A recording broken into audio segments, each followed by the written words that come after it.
sorry. It's so cute to get my seat. I think you're here. Yeah, so you just go positive over one direction.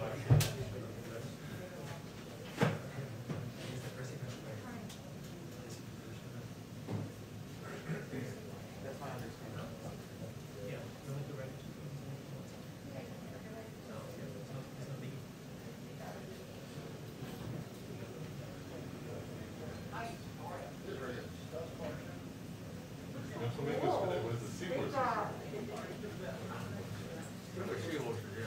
Are they the right way up? I think a seahorse is consumed anyway. They're upside down at sea. You know, we have upside down seahorses. I mean, they must occasionally swim. So I mean, they're in the water. Right? It's a free range. I guess. Are you okay with this? Okay.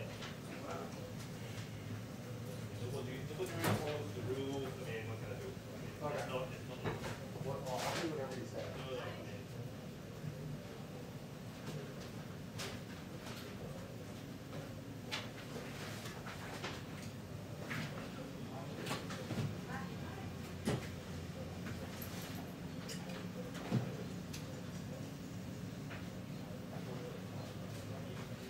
Peter, are you now doing briefing room?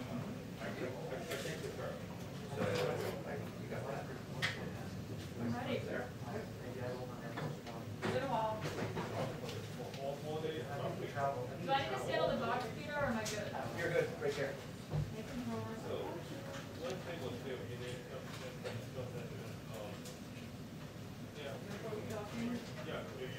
I 1, 2, 3, 4, 5. You got me? Peter.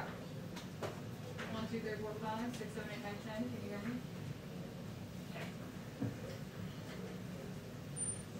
Beautiful.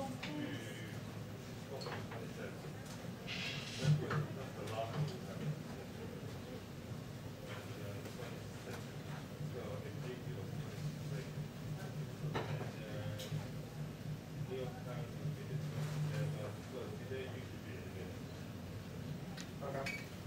Okay. Sorry for the Okay.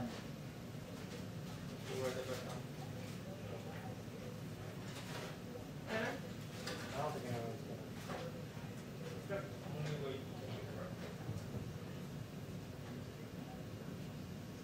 No problem.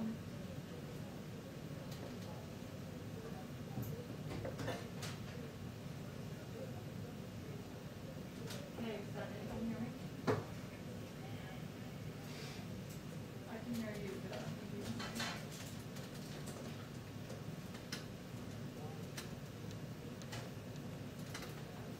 One, two, three, four, five, 6, 7, 8, 9, 10. 1, 2, 3, 4, 5, 6, 7, 8, 9, 10. 1, 2, 3, 4, 5, 6, 7, 8, 9, 10. Better? Worse?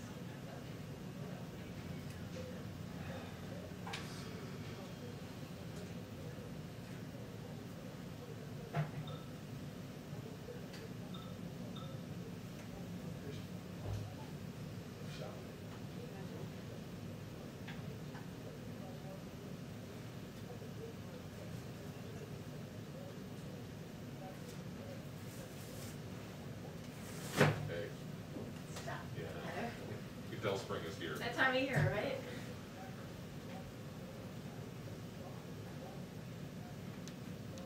That's one of the archive things, you know, from generations. There'll be a interactive museum so kids will press a button.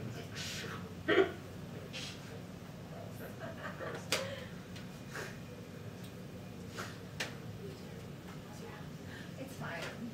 We really got someone. That's so scary.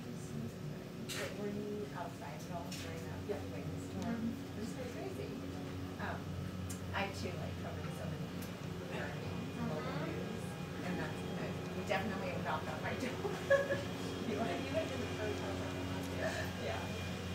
But everyone's scary.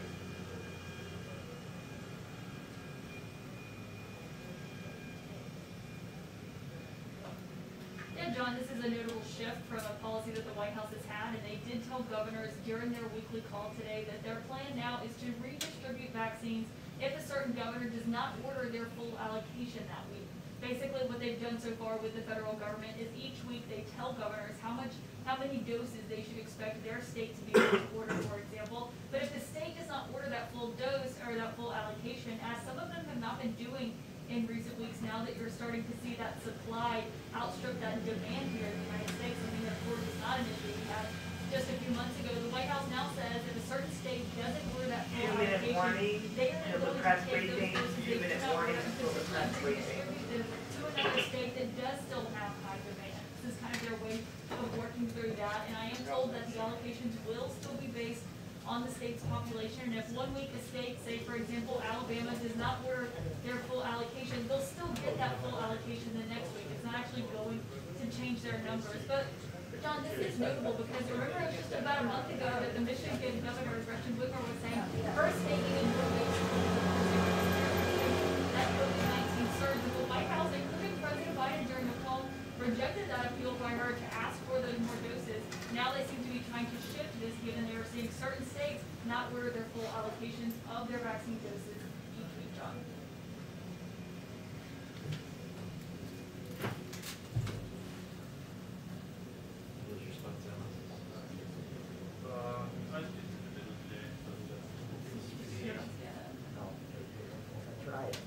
No, it's fine. Sorry.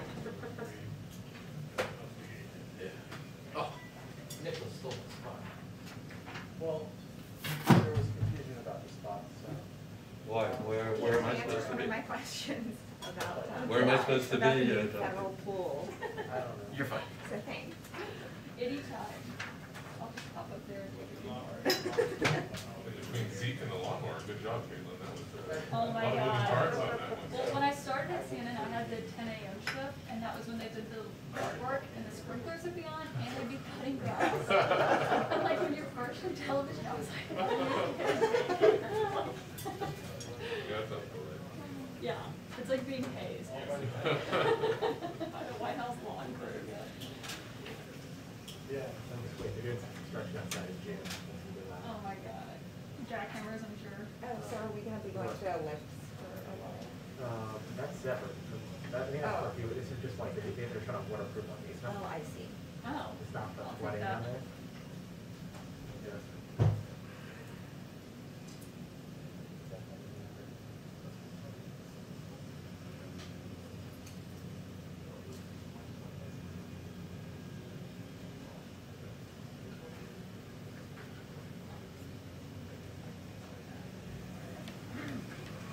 Hi, everyone. Hello.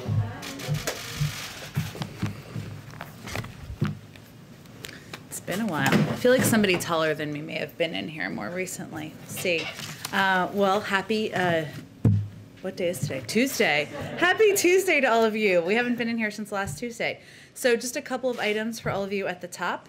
I wanted to provide a brief update on the situation at our southern border. After 4 years of an immigration system rooted in destructive and chaotic policies, President Biden is taking the challenge head on and is building a fair, orderly, and humane immigration system. That's our objective. After coming into office, our administration immediately jumped into action to address the influx of migrants at the border, something that began during and was exacerbated by the Trump administration. And wanted to provide a couple of pieces of data you may have seen, but they've come out since the last time we had a briefing in here. At the end of March, there were more than 5,000 children in Customs and Border Protection Patrol stations. Today, that number is approximately 600. The amount of time children spend in CBP facilities is down by 75%, from 131 hours at the end of March to under 30 hours now. And just yesterday, the Department of Homeland Security announced that it will begin the process of reuniting a number of families who were separated by the policies of the previous administration. Clearly, we're not done. There's a lot of work ahead. Migration is a dynamic and evolving challenge, but the president has a plan, and we're working on implementing it. Just a few more brief updates for you. As you know, Friday is Jobs Day. Here we are again. And to mark the occasion, I wanted to convey to all of you that we are going to be welcoming in Treasury Secretary Janet Yellen to the briefing room on Friday to provide an update to all of you and take some questions. And throughout this week, the president, the vice president, cabinet members, and other administration officials are fanning out across the country to make a forceful argument for the president's economic vision. The president, of course, began that push just yesterday in Virginia to talk about the jobs plan and the families plan, and it will continue today with the vice president, who will be in Milwaukee. As part of this, we'll also have Secretary Vilsack joining us in the briefing room tomorrow to talk about the vital child nutrition proposals in the American Families Plan. Finally, today, Jeff Zients and members of our COVID response team held their weekly meeting with our nation's governors. This week, over 29 million doses will go out across all of our channels, with 2/3 of those doses going to jurisdictions and 1/3 to federal channels. Jeff reiterated the federal government's commitments to help expand access to the vaccine, boost vaccine confidence, and help states with their unique needs in this vaccination effort. Zeke, why don't you kick us off? Thanks, Jen. First, the president's COVID speech this afternoon. Do you have a preview of what he's expected to say? What should the American public expect to hear from him? And any new updates on the White House policies regarding mask wearing or testing here on campus now that the CDC's have adjusted their guidelines last week for fully vaccinated Americans? Sure. Well, in terms of the president's remarks later this afternoon, I've been doing this long enough not to get too far ahead of him, but I know there's been some reporting out there. So you all and the American people can expect to hear an update from the president on our goals for vaccinating Americans by middle of this summer.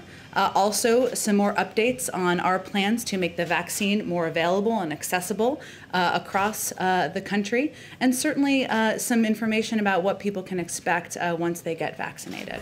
And in terms of your second question, we are working, our team here is working to determine how we will apply the CDC guidelines. That will constantly be updated, as you all know, to our efforts and the work we do here in the White House. Now, there weren't recommendations there wasn't guidance given on workplace use, right? So we're really talking about wearing a mask outside. I think when I leave the White House, I take my mask off. If I'm coming back into the White House, sometimes I put it back on when I'm taking the walk just to save some time. But in terms of the number of people who will be in the building and how we will apply, we're still working through that internally. And Jen, there were some reports out of Iran over the weekend about potential deal for the release of some U.S. hostages there. I know the State Department has contested that report, but just sort of as a matter of principle, is the president open to a dollars for hostages deal, essentially ransom payments to free prisoners, or does it need to be a part of a broader package with the Iranians? Well, our policy as a U.S. government has not changed on ransom, but I will tell you that discussions to bring home Americans who are held in Iran are something that is raised at the highest level through discussions. Obviously, those are indirect. Those are often indirect discussions, or we have our own channels, of course, and they are separate from the nuclear discussions in Vienna. But it is a commitment and a desire by this administration to certainly bring those hostages back. But reports over the weekend that an agreement had been reached to exchange prisoners was not true. And as I said, we always raise this issue, but there's no agreement at this time on the release of these 4 Americans. One final one.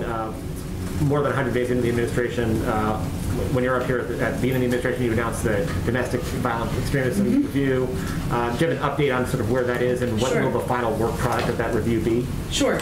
Let me give you an update on that. So as you noted, Zeke, we announced early on that we would be undergoing a domestic violent extremism review through the NSC, through the National Security Team, and we announced that during the president's first week. I can report that we completed our policy review in the 100 days we allotted for it. And right now, and this review, of course, tackled domestic terrorism from a range of angles and was comprised of input from various agencies across government. So the stage we're in now is that we are taking a look at what occurred during that review, lessons that we've learned, and ensuring that the policy responses that we've been discussing and developing are the right ones. That's going to take a little bit of time. Our ultimate goal from this review has always been to develop a strategy that will convey to the American people an overarching sense of how we'll be taking on the threat posed by domestic terrorism, something the president has talked about as one of the greatest threats we face. I anticipate an update on that, and the policy recommendations will be weeks, not months. But at this point, that's the stage of the process. Go ahead. Thank you, Jen. Just about Secretary Blinken's comments yesterday about Russia, the G7. He said that the United States wants a more stable and predictable relationship with Russia. What Secretary Blinken? Just to make sure. Okay. I think you said Secretary Clinton, or that's what I heard. But okay. Secretary Blinken. And I was wondering, what does Russia really have to do to make that happen? Considering the Navalny situation, considering the Russian aggression at the Ukrainian border, how do you have a stable and predictable relationship?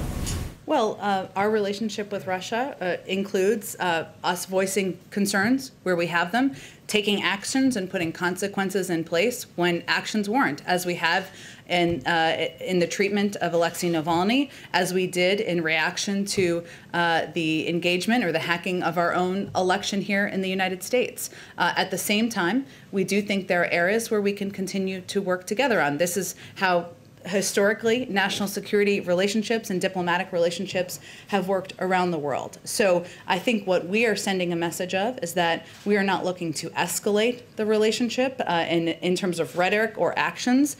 Of course, we reserve the right to put in place consequences should their actions warrant, and we want to have a stable relationship where we will work together in areas where it is constructive, as there might be an opportunity as it relates to the Iran negotiations, as an example, and we will continue to voice concerns as we have them. And one on sharing IP data, because the administration seems to be under increasing pressure to share IP data from doctors and even some global leaders. But Dr. Fauci recently joined industry during a television interview to say that that is perhaps not the best way to get shots in arms. And I was just wondering what the official White House view is on that. I wouldn't say that's an exact characterization of his comments or remarks that he made, but I will say that I would expect we'll have something to say about this once the WTO session gets underway. Obviously, Ambassador Tai would be making a recommendation to the president. That's not something that has happened at this point. And obviously, just for people to understand, for everyone to understand this process, because sometimes it's shorthanded on television or in other places, what we're talking about is the United States position. It's a WTO process, and what ultimately happens here will not be up to the United States alone. This is a waiver that there would have to be agreement among WTO members on. I think what I saw Dr. Fauci's comments speak to as well, which is certainly our position, is that our objective is to save lives by producing as much supply as possible and getting shots in arms around the world in the most effective way. And we're determining what the right steps are to do exactly that.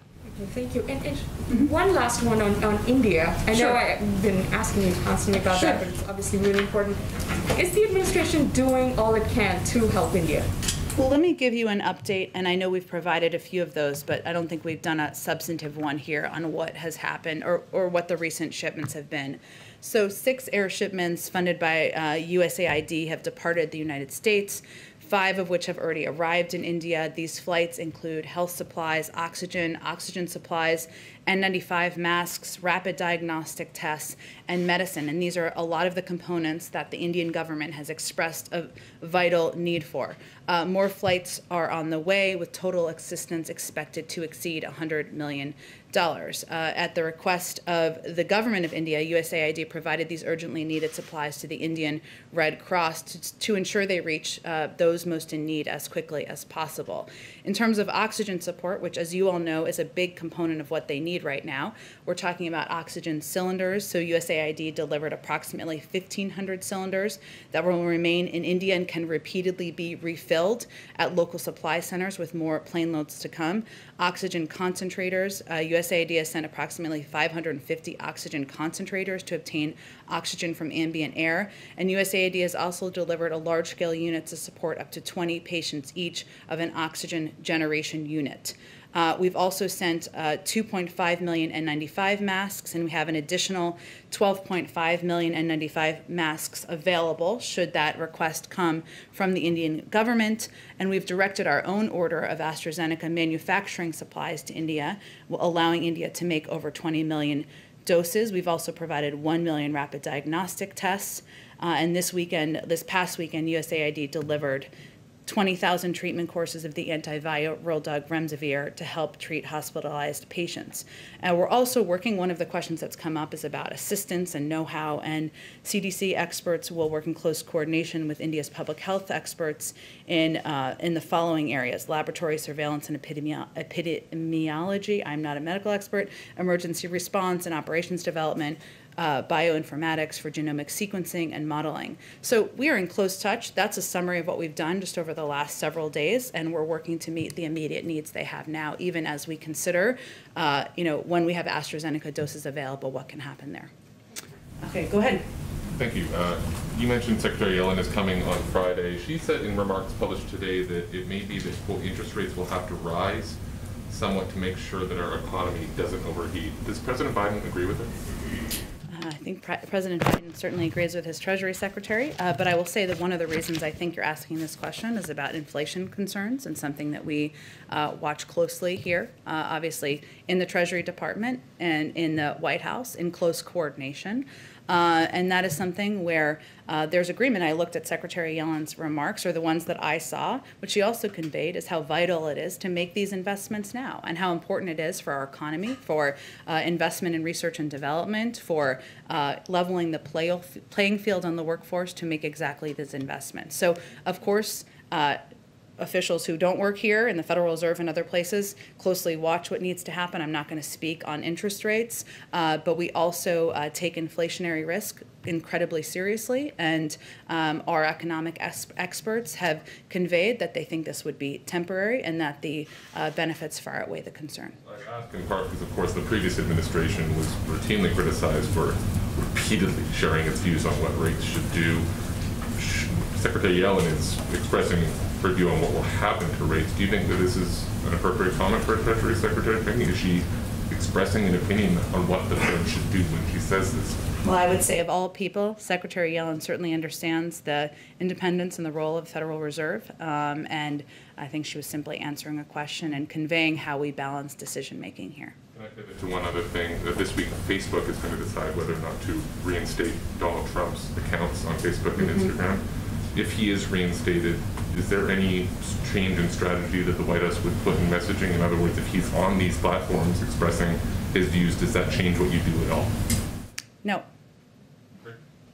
Go ahead. Thank you, Jen. Ahead of the president's speech today, is there any context or data you can share about the holdouts, about people who are still not getting vaccinated or signing up to get vaccinated, so we can understand if the problem is access to the vaccine or hesitancy because they think it's unsafe? Sure. Well, first let me say that what we've seen is that the more people who are vaccinated, and today he'll talk about the fact, but you are aware of this data, that 150 million people in this country now have had one dose, adults I should say, 105 million have had 2 doses. The more people who are vaccinated, the more confidence increases and the more people want to get vaccinated. That's not a surprise to us. That was what we anticipated and hoped for, given if your friend or your neighbor or somebody in your community is vaccinated, it gives you greater confidence about the efficacy of the vaccine, and maybe you see what the impact and the benefits are.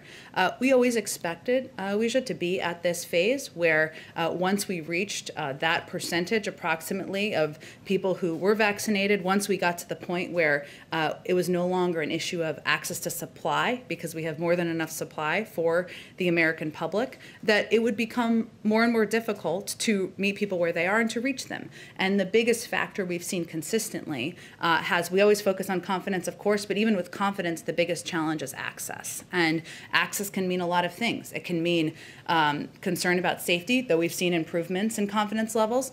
It can also mean where do you get a vaccine, which is why we've invested so heavily, and the president will talk about this today, in programs like our pharmacy program, mobile vaccine units, mass vaccination sites, partnering with primary care physicians, local doctors, et cetera, but also why we made the announcement last week about paid leave so that people can take a day off of work and they don't have to worry about losing income. We were seeing that as a factor.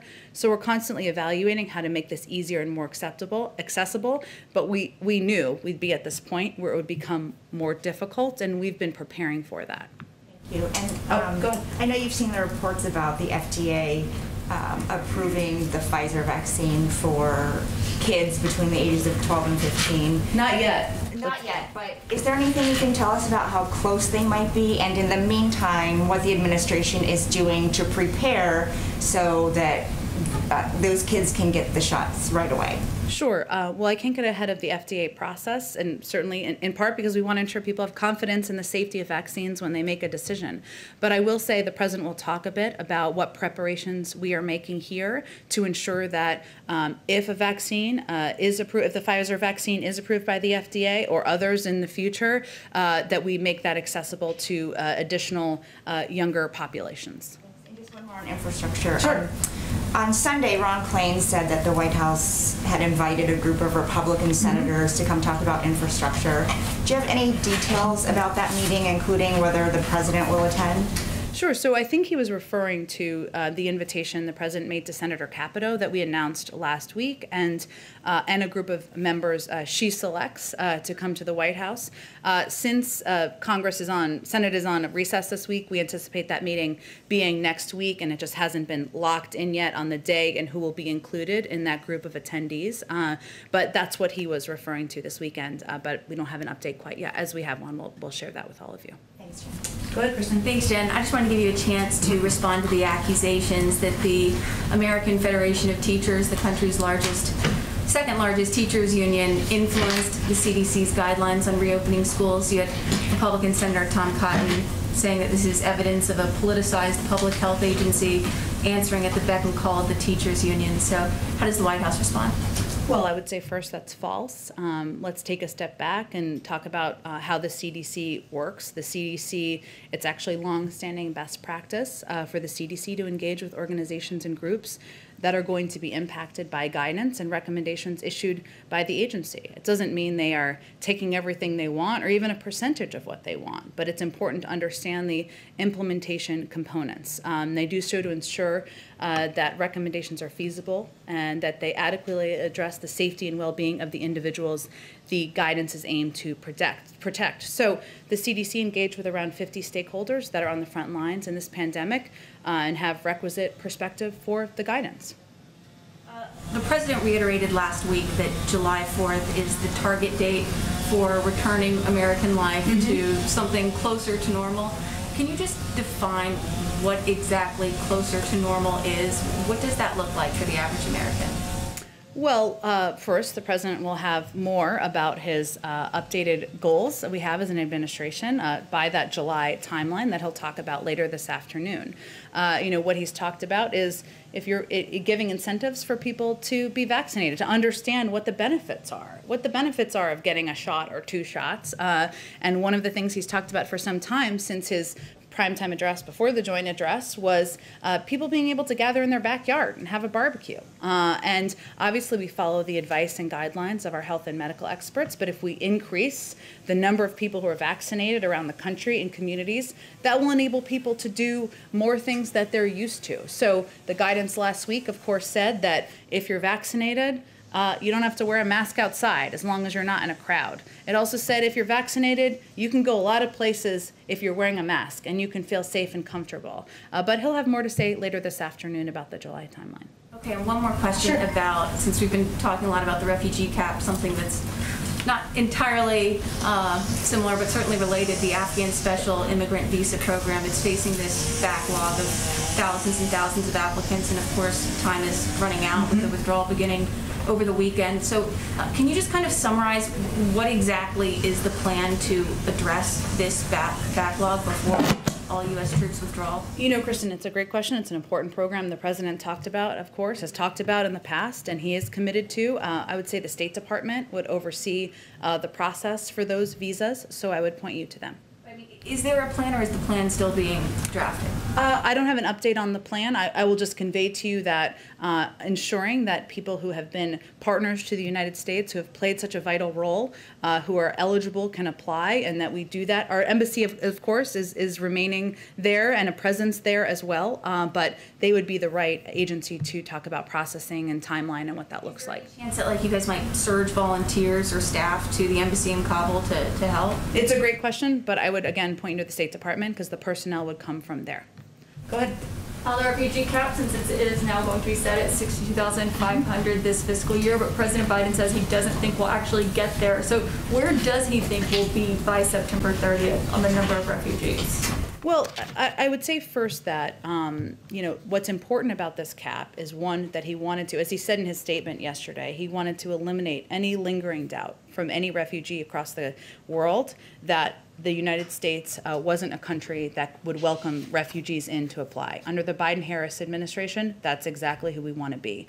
But setting this cap, the objective is twofold. One is it helps send a message, that message to the world I just conveyed, but also it helps get the muscles working that have atrophied over the last several years when we were not welcoming in many refugees. So this is not just a federal government or U.S. government effort. There are so many organizations who play incredible roles in the United States and around the world.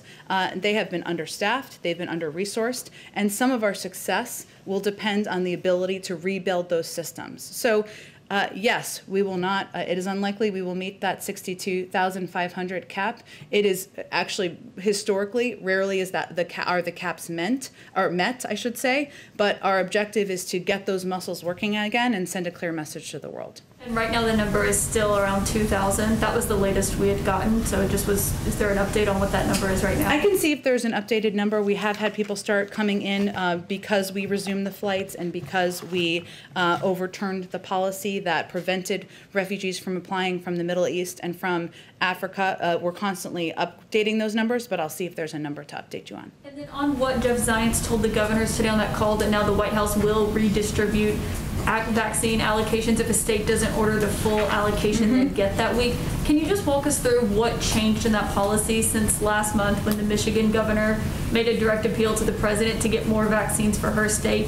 She was told that couldn't happen at the time. So can you just walk us through the thinking on this policy change? Sure. Well, first, we are always evaluating how to ensure we're getting more supply out to the country and out to the American people, more shots in arms. So even just a few weeks ago, we were in a different phase of our vaccination effort when supply was more constrained, and states, for the most part, were ordering at or near their full allocation. So what this announcement does, and what Jeff conveyed to the governors, is they can still order. It's up to them. They can order up to their full allocation based on population.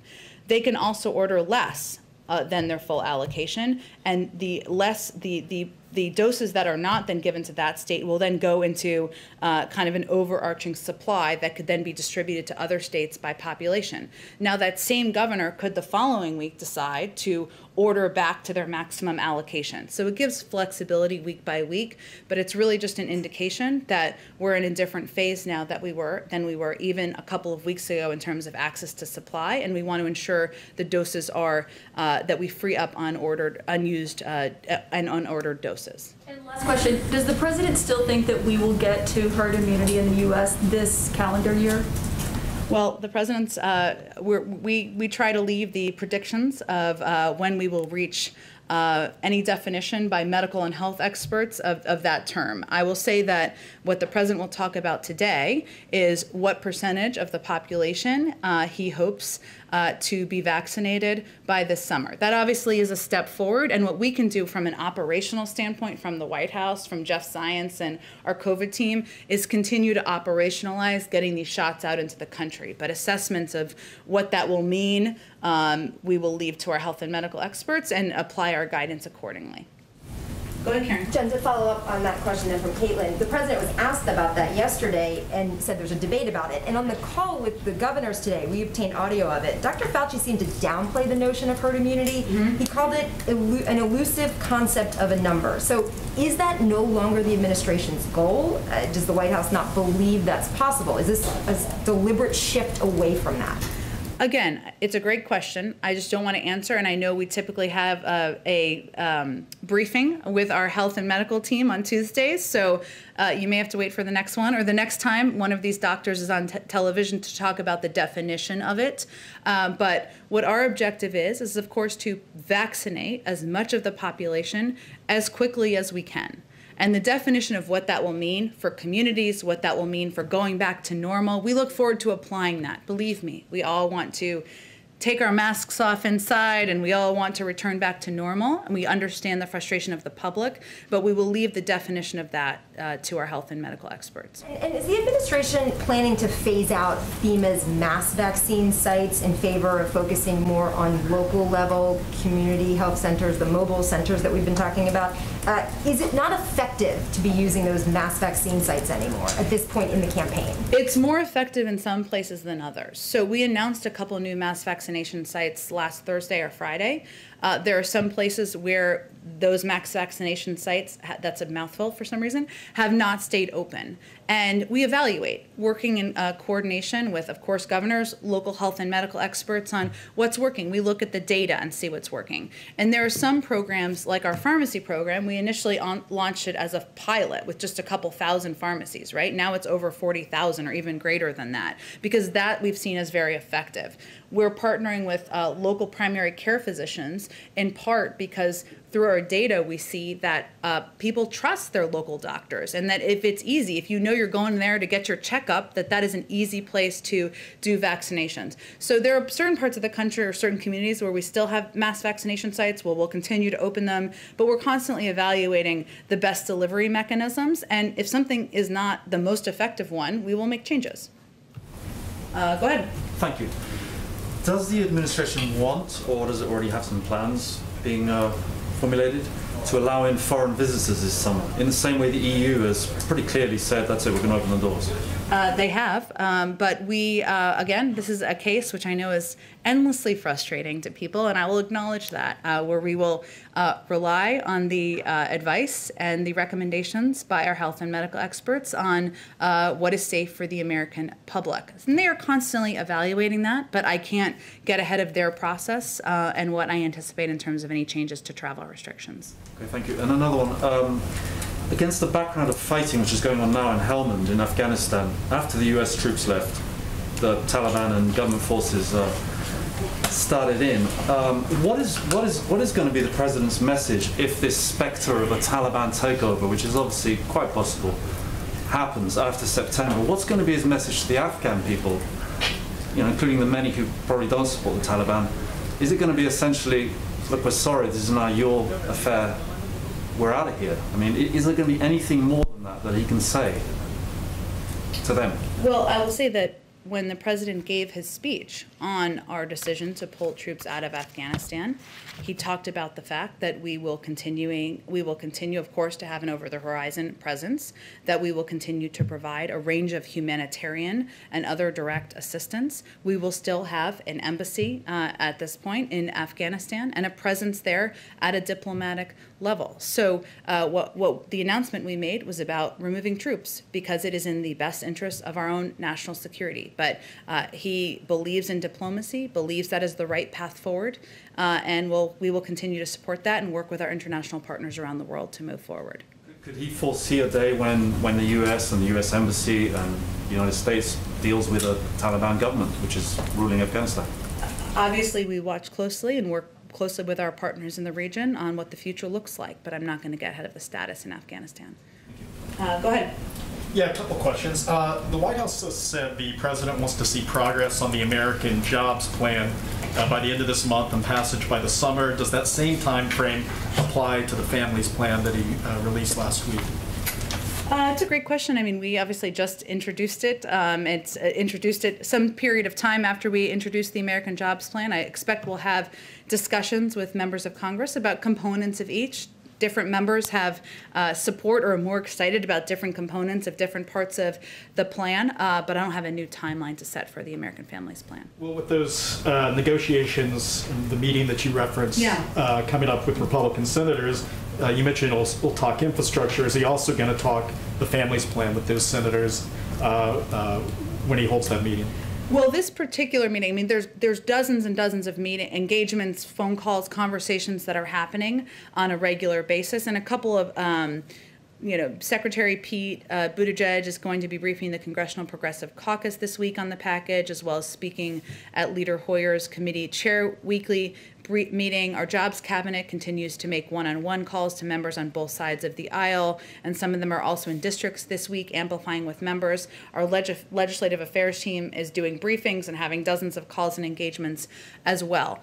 This one particular meeting is related to a counterproposal that Senator Capito made, which is focused on the American Jobs Plan. So I would expect that to be a primary focus of the meeting, but there will be a range of meetings about the proposals, the American Families Plan as well, and different proposals that the president has put on the table. At this point, when you think about getting these plans passed through Congress, are you envisioning both plans being combined into one bill? I mean, is that what the White House favors, or separately?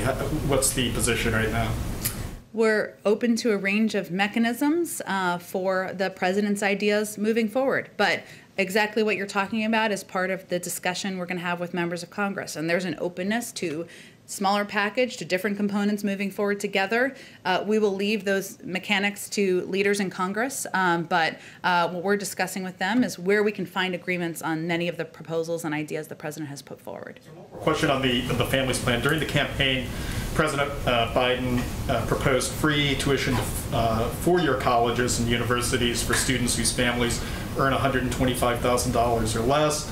His family's plan released last week, as you know, only offers free tuition to students to attend two-year community colleges. Why did he not go through with that larger plan for free schooling at universities and college, and why was it limited to just community colleges? Well, let me first say, while the American Families Plan has a historic investment in education and child care, free universal pre-K for 3- and 4-year-olds across the country, which we know would have a huge impact. You're 58% more likely to graduate from high school if you go to preschool as opposed to daycare, and 2 years of community college. But this is not the totality of what the president hopes to do on education.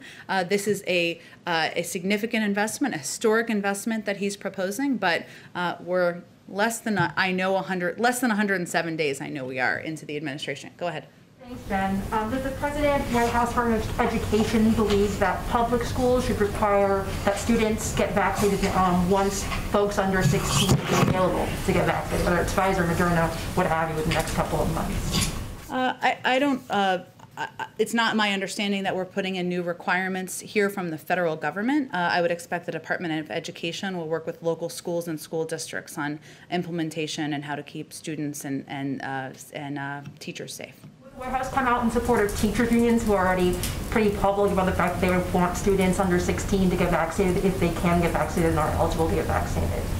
I don't have any anticipation of requirements from the federal government at this point in time, but obviously if we'll look to our health and medical experts on any additional guidance to provide. But even like casting support on social media, I know the president is very pro-union, reaches out to teachers union all the time, would at least invite them here to have conversations. So do you anticipate that President Biden would at least come out on the side of the unions for this specific issue? I wouldn't. I would say that the president is going to abide by the advice and guidance of health and medical experts. And certainly we put out public health information and we've put out mitigation steps that schools can take in order to protect their school population. But I don't have anything else to predict for you at this point in time. Just one more. Sure. I just want to give the White House an opportunity to respond to the backlash Liz Cheney has been getting recently for coming out and saying that, obviously Biden won the election fair and square, and by the Republicans are saying that that's not true. It's a bit of hogwash, and obviously taking my own artistic liberties there. But is the White House have a response to the Republicans kind of ganging up on her or having a negative reaction to that?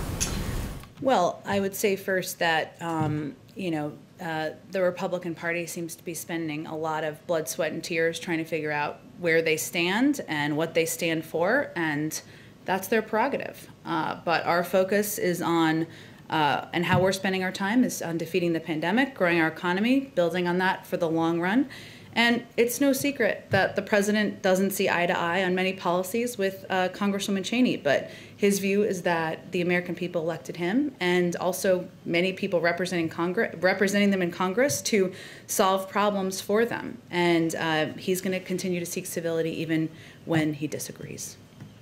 Let me just get around and then I'll come back to you if that's okay. Go ahead, Jonathan. Okay, thanks. President Biden just recently nominated somebody to run the Federal Motor Carrier Safety Administration. Will be his first Senate-confirmed administrator in years. The agency has been criticized for years by traffic safety advocates for not doing anything, especially for truck safety, which it's supposed to regulate. For example, since 2016, they have a proposed rule to limit the speed of trucks, which hasn't been acted on now in 5 years. Did the president discuss safety when he nominated her to take over the agency? I'm not sure there's been a discussion with her directly. Obviously, she was selected or nominated to serve in this particular role, but it's my understanding that the Department of Transportation, is examining available tools to address exactly the problems that you've outlined, which could include awareness training and supporting healthy practices, preventive medical intervention, and regulation, but we'd really defer to them on their processes. The president also recently named 3 people to the Chemical Safety Board, which had been down to 1 of 5 board members for the last year. Why did he make that some of his earliest appointments or nominations? Well, as you touch on, Jonathan, the Chemical Safety Board has a significant backlog of cases pending.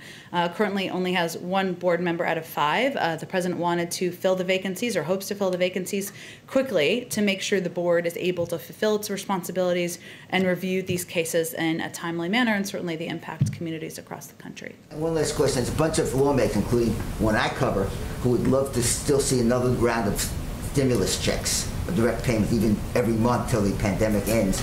Is that something that, it hasn't been in either of the president's new proposals, but that's something that could be on the table? Well, I mean, first I would say that in the president's new proposal, he does call for an extension of the historic expansion, extension of the child tax credit. And if passed, the families of tens of millions of children will continue to get regular payments that total up to $3,000 per year for kids age 6 and over, and $3,600 for kids under 6. Obviously, we're continuing to evaluate what their needs are to continue to get the pandemic under control, put people back to work, but we think that's also a proposal that will have a long-term benefit. Do you think that there could be another round of direct payments in one of these bills? We'll see what members of Congress propose, but those are not free. Go ahead in the back. Jen, my first question is on ambassadorships. Many key picks have not been made for these roles, which serve as a representation of American diversity overseas. The United States has never had a lesbian woman or transgender person as an ambassador. Is the president missing an opportunity to name those firsts? Well, given we haven't named many ambassadors quite yet, and we hope to soon, stay tuned, certainly the president looked to ensuring that the people representing him, not just in the United States, but around the world, represent the diversity of the country. And that certainly includes people who are LGBTQ, members of the transgender community. I don't have any predictions for you on that front, but I will say that he's soon, I'm sure, we'll be evaluating some recommended nominees coming from our personnel office and our national security team to fill some important posts. And he, of course, always looks at diversity. Could you define soon a little bit further? What is it, like days, months, weeks? Well, I think it depends on when the president makes some decisions, and he'll continue to consider a range of options for a lot of the positions that are out there and still remain vacant. I will say, having served with the State Department for a couple of years, there are incredible career service employees who are serving in these embassies around the world who are representing the United States and our values. That continues to be the case, but of course we're eager to have ambassadors in place and confirmed to represent the president and the vice president in the United States. Go ahead. Thank you. My second inquiry is on the president's speech to Congress last week. He told transgender youth he has their backs. And the president made these remarks in the context of states enacting laws against transgender youth, including a measure the Tennessee governor signed just today requiring parental notification on LGBTQ inclusive school curriculum. The president's inclusion of transgender people in his speech to Congress is significant in and of itself, but what will the president having their backs look like going forward? Well, certainly the president has put in place, has signed executive orders. He's also used the power of the bully pulpit in his presidency to convey that transgender rights are human rights, and that is his belief and the view of his administration and how he expects policies to be implemented. That includes ensuring that transgender youth have the opportunity to play sports and to be treated equally in states across the country. So he will look to members of his administration to implement what his view is and what his value is as president. Would you rule out legal action against these laws going forward as part of that? I will leave that to the Department of Justice. Go ahead in the back. Thank you, Jen, very much. A couple of questions and then another one from a colleague. Will President Biden give an update on sharing vaccines with the world today? And like, for example, is there any consideration to let go the unordered vaccine supply that will be redistributed here also to other countries? Is the consideration for that?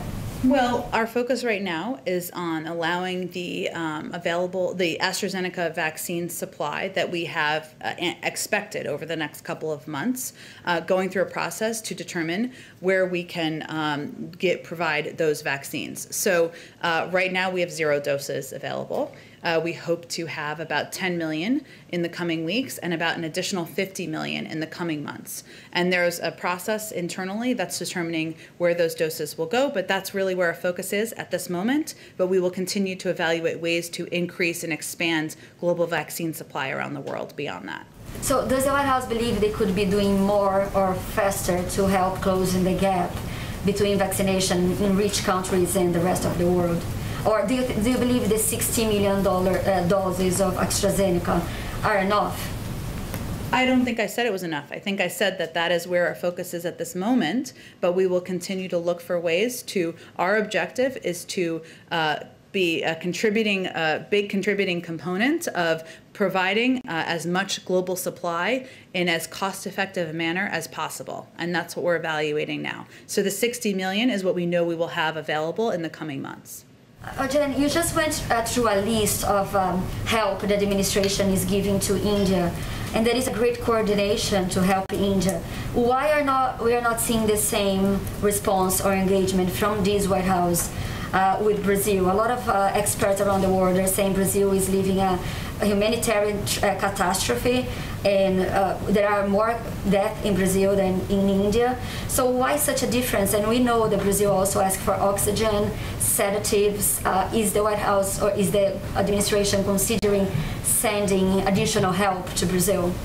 Well, recognizing that the fight against COVID-19 is a global struggle, we are working to partner with the government of Brazil and the Pan American Health Organization to finalize access to $20 million worth of critical intubation medications needed to save Brazilian lives. These medications will come from the U.S. government, a facilitated purchase, and from the U.S. Strategic National Stockpile.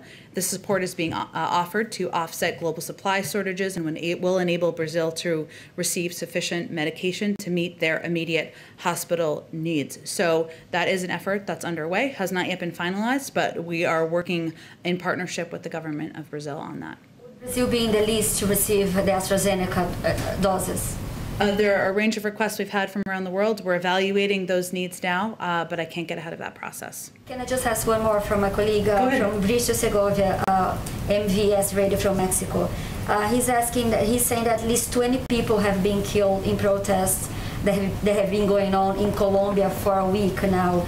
Nearly 1,000 cases of police brutality have been reported. Is the president being briefed about the situation in Colombia, and what is the White House response? I'll have to ask our national security team on the latest engagement we've had with the Colombian government and others on that, and I will get back to you with a comment. Quickly one, last one, sorry. Does the White House believe the former president, President Trump, should be allowed to return to Facebook and Instagram? It's a decision being made by an independent oversight board. Beyond that, we don't have any further comment. Go ahead. Thanks, Jen. I want to ask you a few about taxes real quick. Fun. Yeah, fun. Taxes goes for the last one in the back, right? That's right. That's right. On the SALT cap, some congressional Democrats are saying no SALT cap repeal, no deal with the president as it goes forward with this tax plan, Democrats up on the Hill.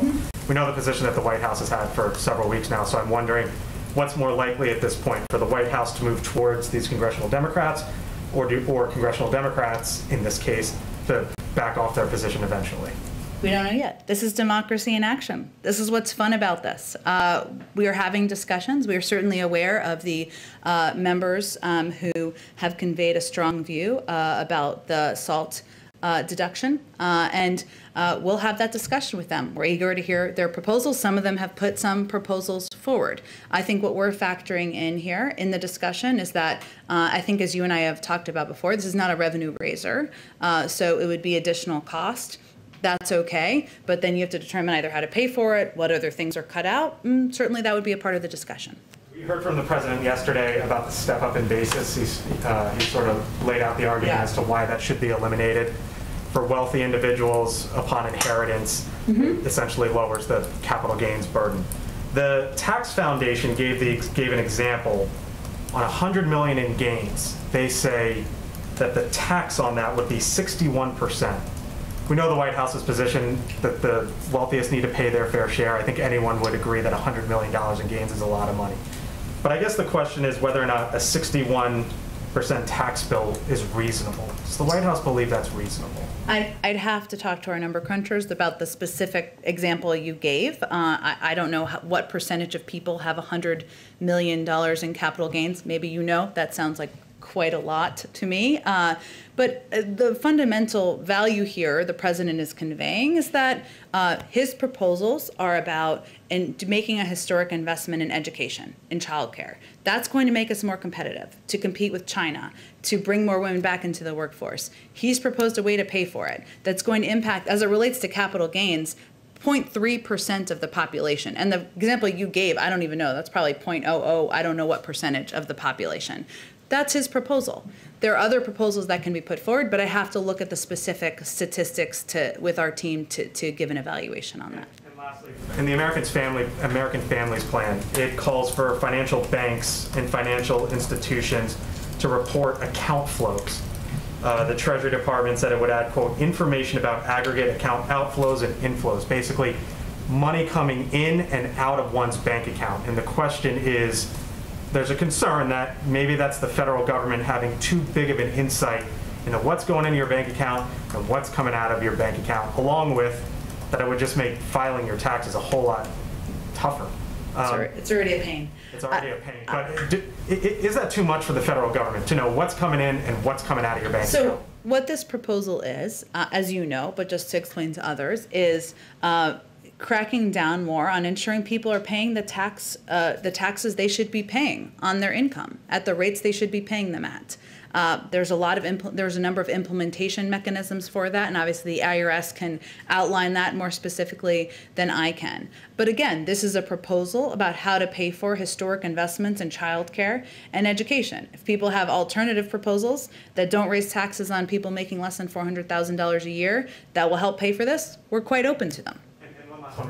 Mitch McConnell put forth, or basically said, that Republicans would be willing to go forward with the $600 billion infrastructure plan. No, do not touch the corporate tax structure that is currently in place. The White House's response to that is what? Well, I think, one, there's a counterproposal that we're going to have a discussion about with Senator Capito next week. There's lots of discussions at a staff level. I think the question there is he suggesting we don't need to pay for the proposal? It sounds like it, unless there's an alternative. User fees, essentially, people who use... Which again, as we've talked about, user fees would put the burden on the backs of the American people.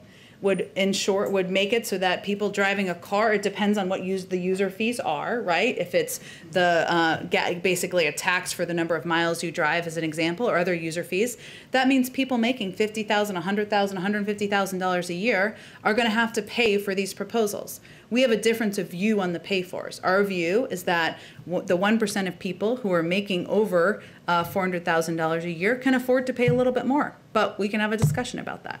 Thank you, Jen. Thanks, everyone. Thanks.